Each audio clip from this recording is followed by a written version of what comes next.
All right, today we're reviewing our black 2025 EV9. It's a land edition all-wheel drive with premium package. Had this about 2 months now at about 1,700 kilometers. So this is a used EV9. 2 months in. I'm actually the first owner, of course, and we love it. Absolutely love it. I'm going to go through some of the basics. 379 horsepower, 516 foot-pounds of torque, which means that it's quick.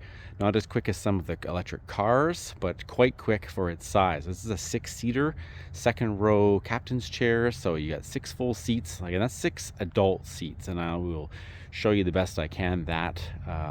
Lots and lots of videos exist for this vehicle showing off all the features, all the bells and whistles, but those are from people that don't own the vehicle, and they also don't know the ins and outs because they don't have it on the daily like I do. Myself and Bree drive this thing every day, and we love it, and there are some things about it that we don't love it, and I think it's important to see all of it. Beyond that, 450 plus kilometers of range. That's what's advertised. It's better than that, so I think that's good. Obviously, that's going to be dependent on how you drive, but for the most part, it is better than advertised, which is great. It's got dual motors in this configuration, which is nice. And overall, yeah, 20-inch alloy wheels with those really attractive triangular aerodynamic covers. Maybe not for everyone, but they're growing on me, I think. Maybe. Possibly. Overall, I think it's a great looking car. It has been compared to a larger Kia Soul, which I can see the shape resemblance to, but it is its own beast entirely. This is a very large, fully electric vehicle. I think it's in a kind of it's a class of its own for sure. The inside, you're going to see some ambient lighting, which is great.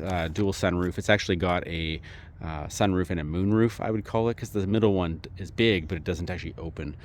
Yeah, not the GT. This is the premium model, not the more expensive GT. It's missing out on a few what I would consider to be desirable features, such as the heads-up display and the power third row. Beyond that, it's a lot of cosmetic stuff and you know, like power leg rests and things. Like, it's neat, but I can honestly say I've only really played with the power leg rests on the driver's seat on this model a couple of times, and it's really not something that I care about, but the heads-up display would have been pretty cool.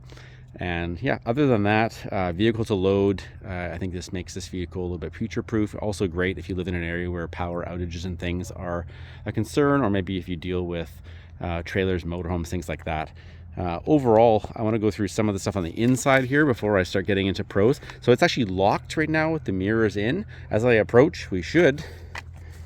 Oh, it's not going to unlock for me. Let's try. Nope, not going to unlock. That's sad. Oh, there it goes. I didn't do anything. Maybe with the video playing, it's a little lagged, but the phone being in proximity to the car as a digital key will open the door. I think that's a real world situation right there, and it's important. I'm going to capture that. And it's funny that this has happened like this, because this vehicle, I would say, does have some quirky lock and unlock things. It doesn't have a walk away lock, so it won't just lock as you walk away from the car like you would expect it to with like a Tesla or something like that. You have to either tap the phone or the key fob to the door lock itself, or use the fob to lock it. But I don't want to use the fob. I like that I can use my phone. So I've had some issues where the vehicle won't lock right away, or I have to tap it or hold it a little bit longer, things like that, or use the app to even consider locking it from a distance. Like, it's a little bit quirky that I feel like has gotten better even in the last 2 months. So I'm hoping that Kia gets that sorted out. So here's the inside, obviously. Door has the heated wheel, both passenger heated and cooled seats there. They're all over the place. A couple different memory seats. Generally speaking, all the buttons are here. And again, I'm not going to go through every little thing here. I want to kind of give you an idea what this looks like for someone who owns the car. So I get in here, I unlock the doors eventually, apparently, and I get inside. Take a look here. So the seat automatically moves me up into position into the wheel, and the wheel comes down. It's got like a nice little welcoming mode there. And then once you're in, you got your nice cup holders here. I do enjoy these. They're like the rotating kind, so you get quite a bit of a storage area, and then you can open them, which is great.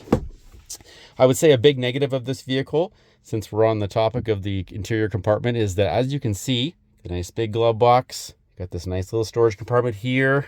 You're going to see not a massive amount of storage in the center console, and by that I mean there's almost none. You got a little bit of storage here, but that's generally for your phone with the wireless charger.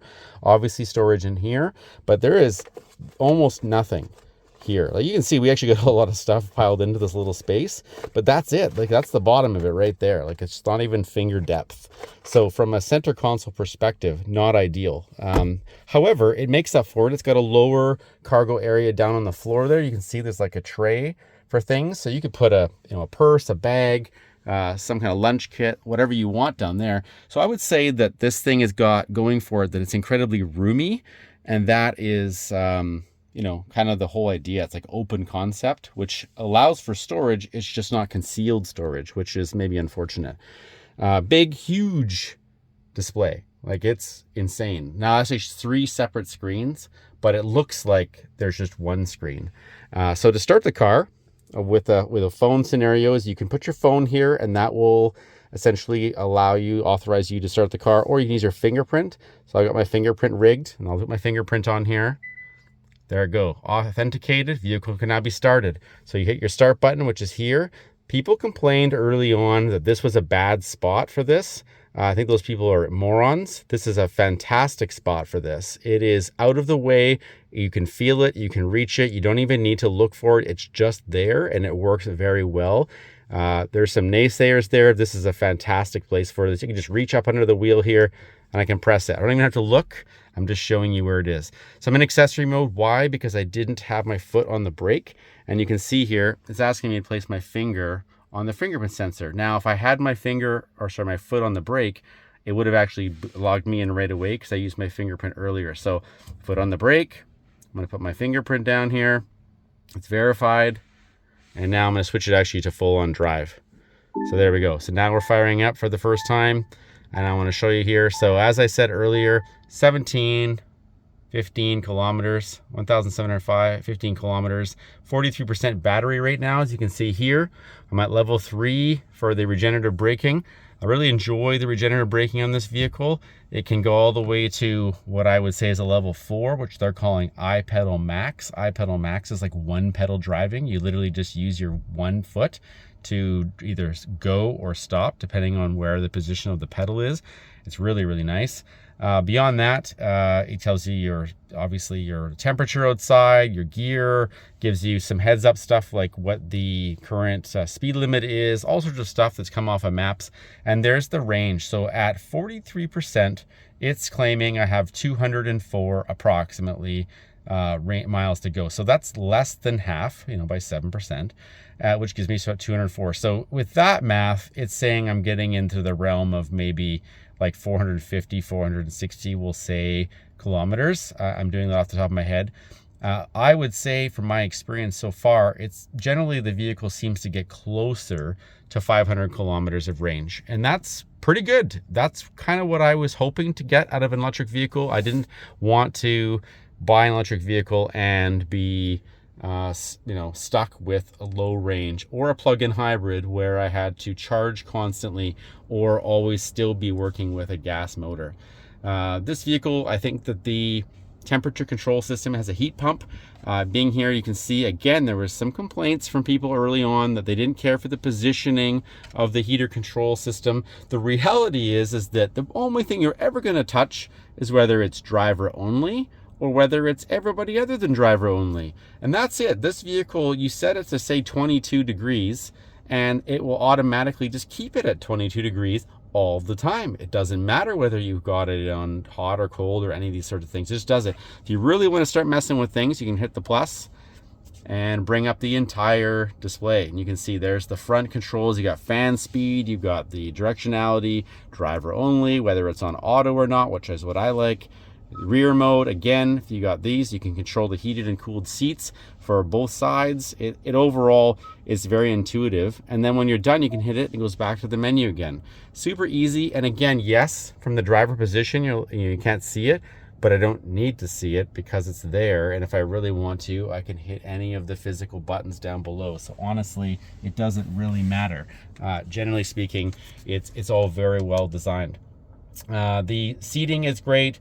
I would say one of the better things about this particular model is that in the premium package, it is pretty fancy. You can see here, there's some lighting here, lighting there, lighting in the dash. You can't really see it maybe very well. We got lighting on the floor there, lighting here. It's all looks blue. Actually, it's a dark blue, almost purple on the lower half, and I've changed it to blue at the top, like a brighter blue. And it's not flickering in real life. It's the looks like my camera that's doing it.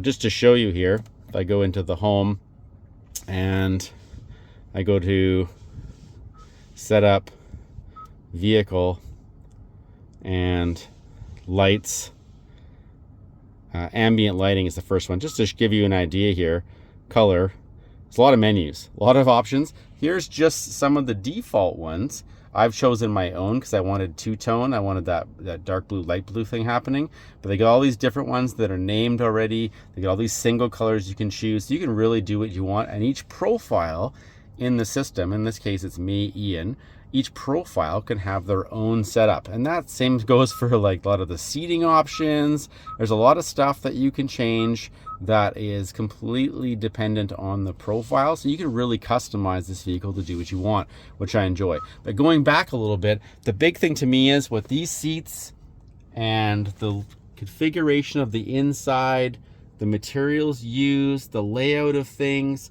all the little tiny things that you don't think about, like vents, how they open and close, the window covers, such as the pull-up window covers. They're both down right now, but the rear windows have those built-in window coverings that pull up. Those are really nice. There's a lot of things about the design and the materials that are pretty fancy. You're getting different textures and types of materials, such as leather, plastic, different fabrics down here, and just different sheens and everything. I think it feels like a very expensive vehicle with a lot of technology, which I really enjoy. And you can see down here, USB-C ports. You have a data and charge port along with a second one, maybe for your passenger. You've also got a 12 volt here, a traditional 12 volt like lighter socket. Those are really good. And of course the ones on the seats, which I've added these what seem to be like matching headrest tablet holders for the kids in the back, which has been really great. It overall looks pretty clean, especially when you've got power built into the seat. Overall, this vehicle I think is an excellent purchase for the price if you want an electric vehicle. Not everybody's going to want an electric vehicle. Obviously, it is necessarily an issue for people that maybe don't want to have a charger, or they can't have access to a charger easily, and that sort of thing. I would say biggest negatives, I already mentioned. One is that you don't have a lot of great storage up front.